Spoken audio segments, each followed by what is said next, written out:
Maintenant, sur les finances publiques, Birahim, vous vous y connaissez bien puisque vous gérez cela également en dehors du Forum civil, mais aussi à l'intérieur.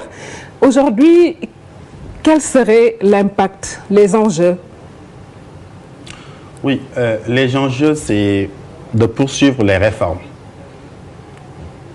Et il y a quelques noms de personnes qui ont été citées pour être Premier ministre. Je pense qu'il y en a certains, je ne dirais pas les noms, qui sont férus de réformes. Et je pense que ces personnes également, cette personne sera nommée Premier ministre, je pense qu'on aura quand même un train en marche dans le cadre des réformes des finances publiques.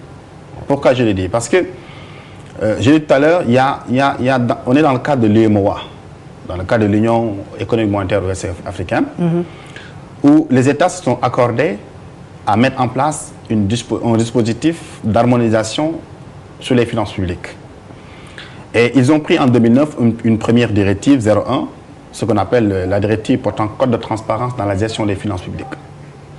Et dans ce code de transparence dans la gestion des finances publiques, ils y ont prévu que les différents acteurs, les différents gestionnaires des fonds publics les États devraient prendre des dispositifs nationaux pour permettre à ces acteurs gestionnaires de fonds publics de faire des déclarations de patrimoine. D'ailleurs, pour revenir sur cette question, le président de la République, constitutionnellement, est assujetti à cette obligation de déclaration de patrimoine. Il doit le faire. Je ne sais pas s'il l'a fait, parce qu'il doit faire la déclaration de patrimoine. Est-ce qu'il y a une date limite? Il n'y a pas une date limite. Dans la Constitution, il n'y a pas une date limite. Mais on dit, après la prestation de serment, le président de la République fait une déclaration de patrimoine déposée au niveau du Conseil constitutionnel, et le Conseil constitutionnel la rend publique. Est-ce que ce sera suivi par son gouvernement également pour cette déclaration? C'est d'où l'intérêt de la transposition de cette directive de l'UEMOA qui voudrait que les acteurs, c'est-à-dire les gestionnaires de fonds publics, fassent une déclaration de patrimoine. Que ce soit, parce que c'est des textes qui existent dans différents pays. Au Niger, on a ce texte-là. Au Maroc, on a ces différents textes-là. Donc pourquoi pas au Sénégal? Parce qu'au Sénégal, les ministres, de manière générale, veulent des responsabilités, mais ne veulent pas être encadrés dans leurs responsabilités. Si on est ministre, on doit également assumer certaines obligations, c'est-à-dire de faire une déclaration de patrimoine pour qu'on puisse mesurer au moment d'entrer en fonction combien vous avez, au moment de sortir également combien vous avez. Pour que les autorités, pour que les autorités quand même judiciaires puissent comparer et vous demander au cas échéant si vous avez également une richesse supérieure, d'où provient cette richesse. Dans cette directive, il y a ce qu'on appelle l'accès à l'information. C'est-à-dire les pays de l'UEMOA devraient prendre les mesures nécessaires pour permettre aux citoyens, parce qu'on n'a pas encore cette culture dans nos pays africains, à mettre le citoyen au cœur de la gestion des finances publiques, au cœur des gestions de ressources publiques. Parce que c'est le contribuable sénégalais qui cotise, qui contribue au trésor public. Donc il a besoin également de savoir comment est-ce que son argent est utilisé. Et cette directive impulse une obligation au pays de l'UEMOA de prendre des dispositifs nationaux à avoir une loi sur l'accès à l'information. Troisième également axe important, c'est ce qu'on appelle les audits. On l'a dit et redit, et je pense qu'aujourd'hui, ce serait une obligation. Il n'y a même plus intérêt à tergiverser là-dessus. Le président Macky Sall, son gouvernement, devrait être en mesure, comme aujourd'hui, parce que c'est une obligation de la directive de l'UEMOA, 3 mois après un changement, après une alternance politique, il doit faire un état des lieux par un cabinet indépendant et que l'audit soit publié. Mais jusqu'ici, il n'y a jamais eu de suivi par rapport à ces audits. C'est là où je voulais en venir. C'est galvaudé. Est-ce qu'il y aurait justement cette rupture? C'est là où je voulais en venir. Parce que cette directive se limite tout simplement à la publication, mais c'est une directive, c'est-à-dire que les pays de l'UEMOA peuvent compléter et corser également cette directive de l'UEMOA. C'est-à-dire, après avoir publié, ça c'est pour le citoyen, l'accès à l'information, mais il doit y avoir un suivi. C'est-à-dire, chaque autorité qui serait épinglée dans telle ou telle gestion devra rendre compte devant la justice. On l'a connu avec les rapports de l'autorité de régulation des marchés publics qui n'ont pas eu de suite. On l'a connu également avec les rapports de la Cour des comptes qui n'ont pas eu de suite. Il y a même des ministres qui ont été épinglés par la Cour des comptes, jugés par la Cour de discipline financière de la Cour des comptes, les interdisant même, sur la base de condamnation, de ne plus opérer dans un gouvernement. On a vu que le président Ouad a pu nommer également ces personnes dans un gouvernement. Donc aujourd'hui, il n'y a pas de suivi de ces décisions. Et c'est là où on attend également le président Macky Sall, qu'il y ait une rupture, qu'il y ait un suivi pour que le citoyen sénégalais... Une visibilité par rapport à l'information financière, même s'il y a la CENTIF qui a existé, quelque part. C'est-à-dire, c'est l'occasion de renforcer même cette institution. Parce que c'est une institution. Vous savez très bien qu'il y avait une tentative de modification de l'article 29 de la loi portant sur le blanchiment d'argent. Il y avait une tentative. Pourquoi il y avait une tentative? Parce que ces gens qui avaient déposé le projet de loi avaient peur de quelque chose. Donc c'est le moment aujourd'hui pour que le président Macky Sall renforce cette commission. Sous la supervision de Giaba aussi. Hein? Oui, le Giaba, c'est un autre niveau. C'est au niveau de la CEDEAO, c'est au niveau international. Mais au niveau national, il y a la CENTIF qu'on doit renforcer. On doit renforcer l'autonomisation de la CENTIF. On doit également renforcer l'autonomisation de toutes les autorités administratives indépendantes. La Cour des comptes, c'est pourquoi je parlais tout à l'heure de nouveaux textes qui dorment aujourd'hui au niveau de la Cour des comptes. Donc, il y a du chantier qui est là. Cette directive...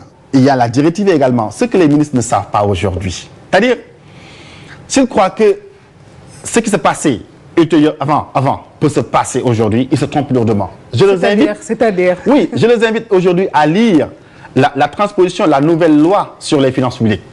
Aujourd'hui, on a quitté une logique comment dirais-je encore, on est dans une logique de programme. C'est-à-dire, ici, c'est les personnes responsables qui gèrent également des programmes. Les ministres ont une fonction d'ordonnateur et on a accru leur responsabilité. Ils sont plus également suivis, ils sont plus suivis aujourd'hui. Ils font des rapports au niveau de la Cour des comptes. Maintenant, l'entrée en vigueur de cette loi se fait de façon saccadée. En 2012, il y a 3 dispositions qui entrent en vigueur. Jusqu'en 2017 également, il y aura d'autres dispositions également qui vont entrer en vigueur jusqu'à ce que la loi entre en vigueur totalement. Et c'est les ministres qui pensent qu'aujourd'hui, le fait d'occuper des responsabilités ne pourra leur donner des privilèges, ils se trompent lourdement. Il y a aujourd'hui une surveillance accrue au niveau de l'UEMOA, mais également au niveau national. Ils seront surveillés comme du lait sur le feu. Birahim, restons par rapport à ces finances, mais pour entrer dans le secteur de l'énergie, aujourd'hui, pensez-vous que Macky Sall va opérer une rupture quand on sait qu'on est très coincé en termes de finances publiques? Aujourd'hui, on va dire le gouvernement qui a tourné la page a laissé une patate chaude par rapport à ce secteur-là de l'énergie, où une location vraiment très très chère est donnée tous les mois. On peut même donner les chiffres, 600 millions de francs CFA par jour qu'il faut payer pour avoir le jus. Qu'est-ce qu'il faudra faire? Est-ce que Macky va opérer la rupture ou va-t-il continuer sur cette stratégie de gestion de l'énergie? Alors, le plan TACAL, c'est la résultante d'une médiocrité avérée. Ça, c'est clair. Parce qu'aujourd'hui... On a soufflé un peu quand même. Hein? Pour quelque temps, on n'a pas manqué de jus. À quel prix? À quel prix? Voilà. À quel prix? Et est-ce que l'argent qui a été collecté de gauche à droite a été mis dans le plan TACAL? Ça, je pense que les autres nous le différeront. Et d'où l'intérêt aujourd'hui. Parce qu'il y a une aberration. Le 2 janvier 2012 passé, le président de la République a pris un décret pour extirper des marchés du combustible du code des marchés publics. Et ils ont commencé à exécuter le marché alors que le décret n'était pas publié dans le journal officiel. En droit, un décret qui n'est pas publié dans le journal officiel n'entre pas encore en vigueur. Donc ces gens également qui auront à exécuter des marchés dans le cadre d'achat de ces combustibles devront rendre compte. Et même il y a des décrets aujourd'hui. Il y a des décrets qui ont été pris par le président de la République qui n'ont pas été publiés et qui sont en train d'être exécutés. On va y revenir un jour. On a vraiment une panoplie de textes également qui ont été pris par le président de la République et qui ne sont pas publiés et qui sont en train d'être exécutés par les administrations. Dans le plan TACAL, aujourd'hui, personne ne peut vous dire de façon exacte quel est le montage financier, comment est-ce que ce montage financier a été effectué dans ce plan TACAL. Personne ne pourra vous le dire. Parce que ces marchés qui sont extirpés du champ du code des marchés publics, ces marchés aujourd'hui, personne ne pourra vous dire combien a été dépensé pour qu'on puisse acheter des combustibles. Et combien également a été dépensé pour la maintenance des machines également qui tournent également pour la production également de l'énergie, sur la maintenance. Tout cela résulte, et la résultante encore une fois, d'une planification médiocre, d'une planification également caouteuses de la part également de ces gestionnaires de l'énergie. Il va donc falloir juger les auteurs, tous. Il faudra faire l'état des lieux dans son ensemble. depuis ce comité qui a été mis en place, jusqu'à ce également tous les textes qui ont été pris et les exécutions également qui ont été effectuées dans le cadre de ce plan Takala. Quand on aura fait l'état des lieux, on pourra situer les responsabilités. Situer les responsabilités, donc probablement la chasse aux sorcières va commencer, Birahim Seck. Non, on n'avait pas donné notre argent à des sorciers.